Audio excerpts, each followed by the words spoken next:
Hey guys, Johnny Thompson here at the Elyte Performance Center. We got the Los Angeles Chargers quarterback, Mr. Justin Herbert here. He's gonna hit some bombs, try not to break anything. We'll see how it goes. No promises. Now we're excited to have him. We're gonna be testing out the new 2025 Elyte line of woods. We got a lot of work to do. I'm excited. Yeah, let's go.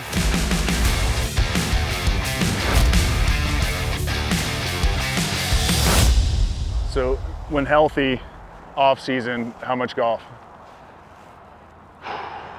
In a normal off season, I mean, we got a bunch of guys on the team, and we'll finish practice and end at like 1 or 2, and then we'll go golf. And so there are times where we've played maybe 20, 25 times a year in a couple months. Yeah. And then when you get to football season, you don't get to play at Right. all. That's where I'm kind of thankful that my dad and my brothers, like, we kind of just grew up playing. Mm-hmm. Something you kind of take for granted. Who's the best brother in the house? My older brother was, but I don't think he's played Yeah. in 3 or 4 years. Yeah. So Well, hopefully after this fitting, yeah, it'll be an absolute I am the best in the house. All right, so this new Elyte driver, the idea would be if we can get you down and spin a little bit, but not sacrifice control, and hopefully if anything, like also bring in some things that could help add to control. Yeah. Your overall driving would improve. Just you'd hit it further, and if we can keep it straighter, if not tighter, then yeah, why wouldn't you're not losing anybody.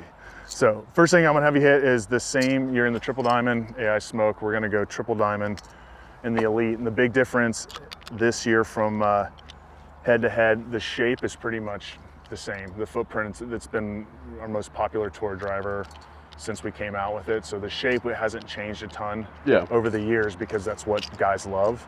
But we've put a ton of tech into the face. So a lot more control if you go, toe side, heel side, low, high. It's a lot more stable and spin. So you don't see like, you hit one that's like 3,900, then you hit one that's like 2,000. Like it helps bring that in. So it makes it a little bit easier to predict. And then also we've added some more carbon into the crown. So it just lightens it up. And then we get to use that extra weight that we save from the body and put it in places that make drivers more forgiving. I was looking at the shaft that you were fitting into last time. It does, I mean, that's a good shaft for you. Yeah, and if we need to, we can look at other stuff, but I will say, like, the way that you deliver to the golf club, it kind of matches that bucket of shafts where, a little bit softer in the handle, but very, very stiff throughout, so it can handle your speed, but not feel like a rebar in your hands.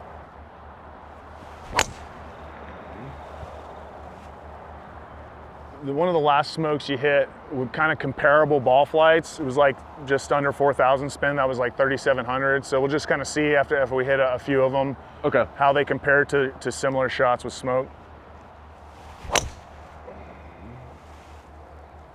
Well, that was nice. Thank you.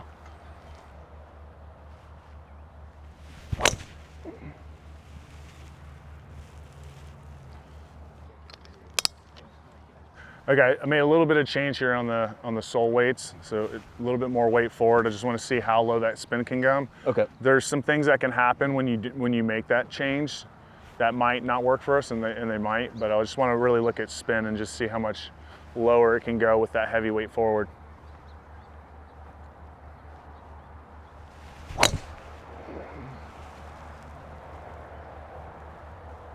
Okay, 3,000 on that little bit of a push fade.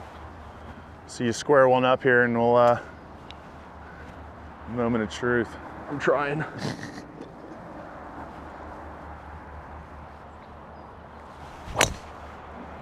Nice. Really good. What was that one at? 3,000. And that's still high? Well, so spin is, you'll hear people talk about spin a lot, and like you'll hear long drives like, oh, I want to spin at 1,800 because they're trying to max out distance, but the other aspect of that is launch angle. Yeah. So if you're launching it like that last one launched at 8.6, so think of it like a sliding scale. If like your launch is super low, you have to be at the higher end of spin to keep the air, or keep the ball in the air as long as it can to maximize carry and run out. So if you're gonna launch it between, and you've hit some that are like 7 to 9, like you're gonna live in that high 2,000s to 3,000 for spin to maximize carry and total. So right, like that one right there, 8, 6, and 3,000 is matched up pretty good. Okay. Yeah. We're gonna try something new because we got a driver this year too. You talked about forgiveness and our like trying to be more accurate, you're never going to be short on speed. That's built into your game. This year, the new Elyte driver, complete redesign on the shape, still have that same 10x face when we talked about spin control.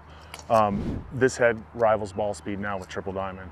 So there's no like, you're not giving up speed for forgiveness. You kind of have a second option that is just as fast, but that much more forgiving. So then how come people would go triple diamond over that one then? So there is a huge importance on look on the Tour Golf. They kind of like something that looks more compact.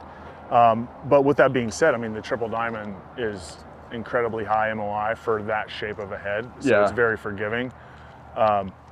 We've had people that were like Eric Van Rooyen is a great player, South African, great player, been triple diamond for the last 2-3 years, and he's now in this head because he didn't lose any ball speed and he saw a noticeable difference in his dispersion on misses. So I'm gonna start in the same setting. And what we'll pay attention to is if the spin can stay, relatively around those same numbers, and then we'll start to pay attention to like that right miss, like how far right is it going? Yeah. Let's see if we can shrink that circle. This one's got a good look to it. Yeah, it's obviously the best driver in our lineup because I use it. So, yeah. Well, yeah, duh.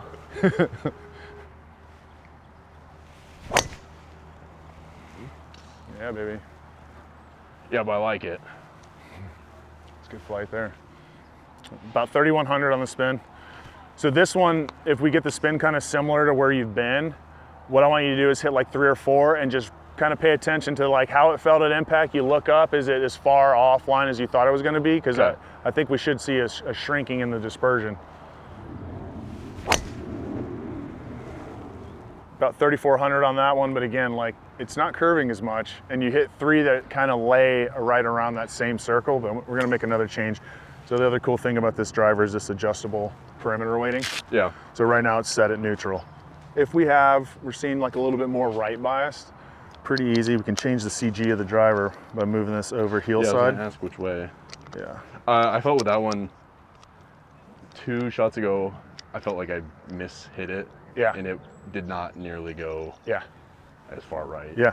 I was like, oh. I mean, that's still. It's a game of misses, like if you center punch any of our drivers in any of the lineup, you're gonna be like, oh, this thing's awesome. Yeah. But it's that one that you hit that you're like, oh gosh, and you look up and you're like, oh, that's way closer to where I was intending to hit it than I thought. That's what you want. You just want the bad ones to be less bad. Yeah. All right, so move that over into the draw setting. Just want to see if we can eliminate a little bit of that leak right, and then it should, if you do that, the spin should come down naturally too.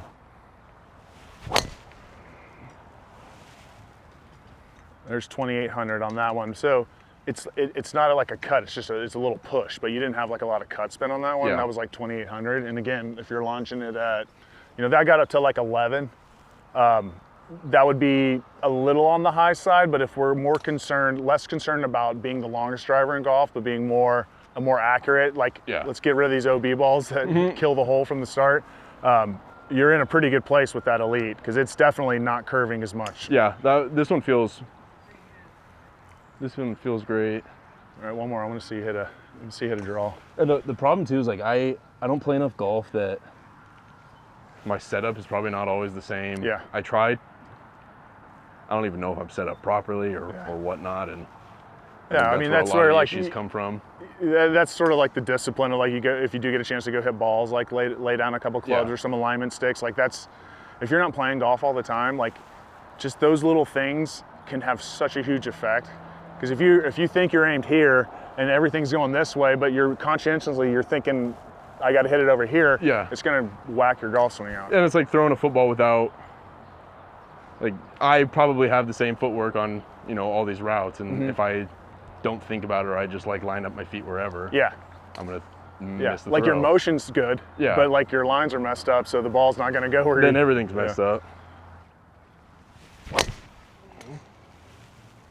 That's the one I want to see. Yeah. Regular right there. And I just got 9.6, 2,900, just every under time. 180 ball speed. Yeah. I mean, you're reacting to it. You can just tell, like, there's not as much as that a wayward, crazy one that you're like, oh boy, you need another ball. So I'd take that any day. Yeah. So more weight forward, got the spin average down, moving that weight to the heel side reduced how much cut we have, and then that overall, that Elyte head just had a tighter, stronger dispersion. So that'll be a fun one to take home, and you get on the course that you're used to playing. You start, I think you'll notice, like, oh wow, like that, I'm definitely closer to where I want to be more often. And no sacrifice in ball speed. I mean, see this last one, 82, 81. You come down here, we're not even really seeing. So that's a nice 2-for-1. Ball speed, that's really cool. Ball speed and dispersion.